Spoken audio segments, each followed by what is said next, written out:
Let's go back to last night's showdown in Las Vegas. This is debate moderator Chris Wallace. What I'm asking you, sir, is do you want to see the court overturn? You just said you want to see the court protect the Second Amendment. Do you want to see the court overturn Roe v. Wade? Well, if we put another 2 or perhaps 3 justices on, that's really what's going to be, will happen. And that'll happen automatically, in my opinion, because I am putting pro-life justices on the court. I will say this, it will go back to the states, and the states will then make a determination. I do not think the United States government should be stepping in and making those most personal of decisions. So you can regulate, if you are doing so, with the life and the health of the mother taken into account. Mr. Trump, your reaction, and particularly on this issue of late-term partial birth Well, abortion. I think it's terrible. If you go with what Hillary is saying, in the 9th month, you can take the baby and rip the baby out of the womb of the mother just prior to the birth of the baby. After this last presidential debate before the election, we asked Alicia Garza, co-founder of Black Lives Matter, about Donald Trump's comments. You know, it's hard for me to take him seriously, to be honest with you. He essentially says that he single-handedly is going to change the course of this country's future. He continues to use really egregious, less than factual stories that stoke fear, that stoke anxiety, and that defy logic and reason.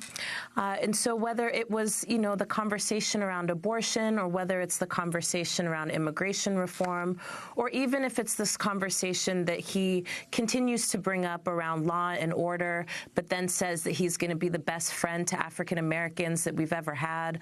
I mean, honestly, it's hard to take him seriously. The thing that just strikes me is that he is speaking to a set of audiences that are scared. They're terrified about the future of this country. They feel disenfranchised. They feel left out. They feel like they're being left out of decision-making. And that's not going to go away after Trump. Thank goodness Trump will go away. But unfortunately, that level of anxiety, that level of fear, that level of distrust will not go away. Wait, and so we've got to really pay attention to that. You said Donald Trump will go away. Are you sure? We just heard this discussion about he will leave the country in suspense as to what he will do if he lost the election. You know, he keeps saying he's got these surprises that somehow never materialize. Donald Trump, in my estimation, is not going to win the presidency. And if he does, then we've got a lot of reckoning to do. But the thing that I'm more concerned about, quite frankly, again, is the millions of people that he has galvanized who feel like they're on the outside. And that is something that both parties are going to have to address. And quite frankly, it's something that all of us are going to have to pay attention to. And what would you have liked, Alicia, for the candidates to be asked? I mean, including Donald Trump, with, as you described, some of his more outrageous positions and postures. What should he have been asked? What should they both have been asked to address? I mean, I think they addressed many of the major issues that are facing our country. But quite frankly, over these last 3 debates, I have still been wanting to see more conversation around criminal justice reform.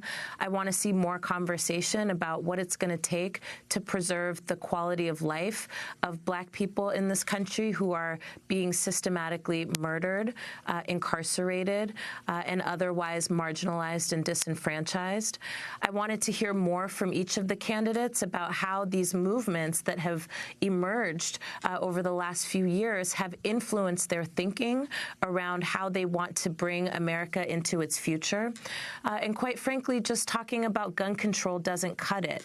We have an epidemic in this country of police murders and police violence, and neither candidate is addressing it because clearly it's not politically expedient to address it. But what's at stake here is the lives of our families. What's at stake are mothers who are losing their children at astronomical rates. And also what's at stake are the attacks that are coming in more form recently against folks who have disabilities or other illnesses. These are things that we need to pay attention to. It's not just a crisis of whether a toddler gets a hold of a loaded gun.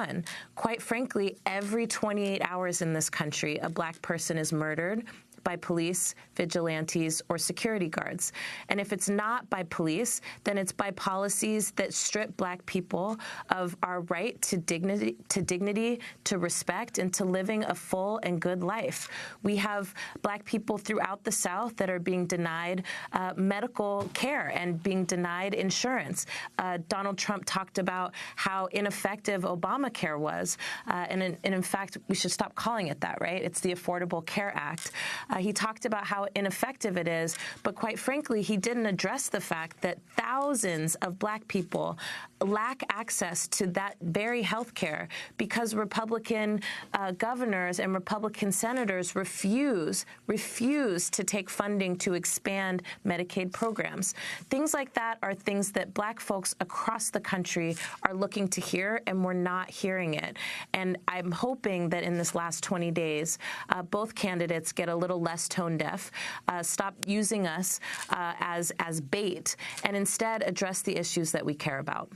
During our debate night special, we took questions via social media from our audience.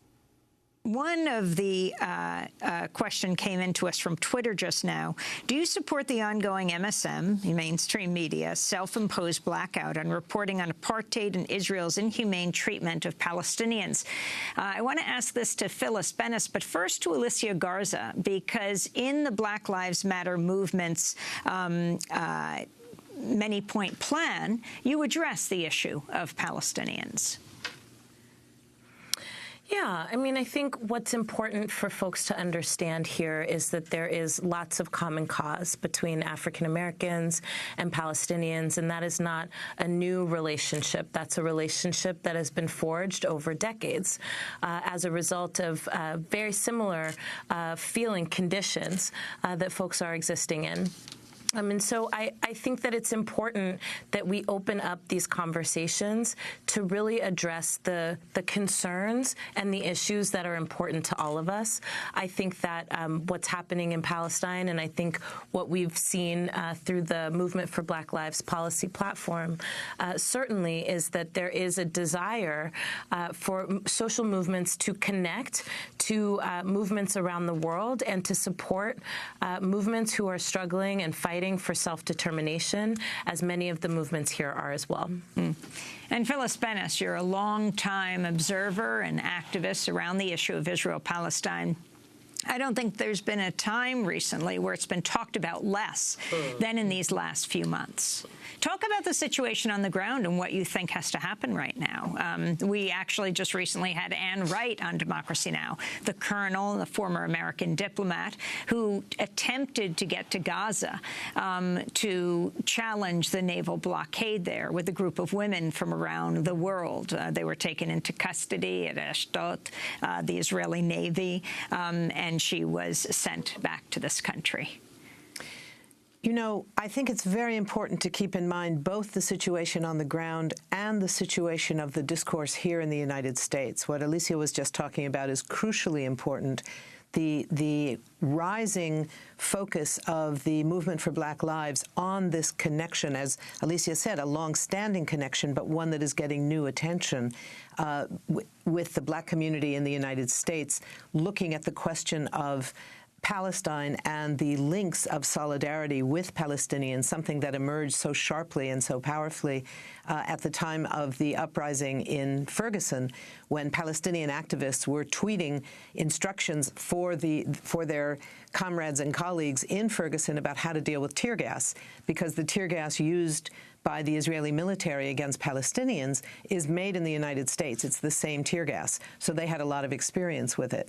And that kind of immediacy made it rise to a new level. But what we're seeing is a scenario where we have an extraordinary shift in the public discourse on this question in the last 5 years, 10 years, really 15 years, where things that had never made it before to public discourse is now talked about quite normally. The question of Israeli apartheid was anathema a decade ago. Now it's even talked about by top Israeli officials who say, they differ on the timing. We say it's already there. They say that if we don't do something different, we're going to face apartheid.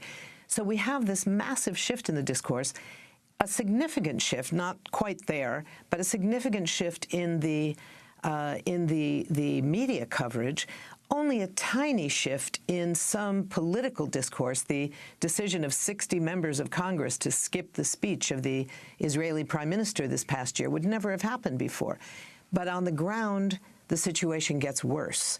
So it's this dichotomy, the new challenge that we face, to transform that discourse shift into a real policy shift, where we don't see, instead of ending U.S. military aid to the 23rd wealthiest country to use for its consistent violations of international law and human rights, we see the Obama administration escalating the annual amount of aid so that Israel will now start each year with almost $4 billion, with $3.8 billion a year of military aid coming from our tax money to support its military, without any restrictions on how it uses that money, what weapons in the U.S. it's able to buy. So we're having a moment when, as we saw in all of these debates, the question of Israel, the relationship of Israel and the United States did not come up. It didn't come up again tonight. But we do see that there has been this extraordinary shift in the public discourse. The fact that it was addressed as, for Bernie Sanders' campaign, the main foreign policy issue that he took up, that was then reflected in the debate over the Democratic Party platform. It didn't end up well. The platform was as bad or perhaps worse than in 2012. But the fact that it was made an item that had to be fought for was very, very different. So I think there's something to recognize the power of social movements here, but also recognize how far we still have to go, similar to the situation that we're facing with refugees. We heard tonight this claim from Donald Trump that Hillary Clinton had let in, as he said, tens of thousands of refugees from Syria who were all tied to ISIS. Wrong on all fronts.